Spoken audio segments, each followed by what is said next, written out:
Saya rasa dia banyak memberi maklumat dan juga ilmu baru untuk kami. Walaupun kami datang daripada pelbagai peringkat umur, hanyalah kata zero. Kalau ikutkan memang takut untuk datang sebab kami macam saya sendiri, saya tidak kreatif dan tidak pandai melukis.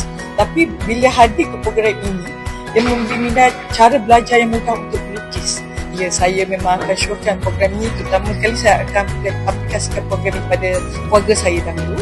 Lepas tu di peringkat taska dan juga di peringkat kenalan saya melalui sekolah rendah ke sekolah menengah. Sebenarnya kita menarik minat kanak-kanak. Kalau ikutkan sekarang zaman IT, kanak-kanak banyak menggunakan handphone gadget kan. Jadi sekarang kita menggalakkan menggunakan kamera lukisan.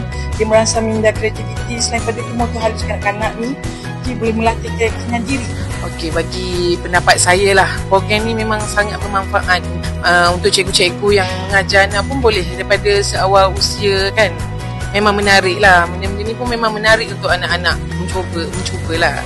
Saya sangat berbangga dapat join program seperti ini sebab dia dapat menambah ilmu saya.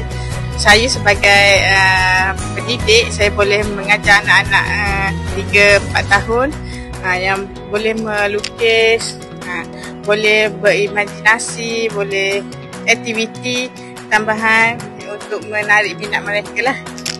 Pada pendapat saya, apabila saya join program ni, lagi membuka minda saya.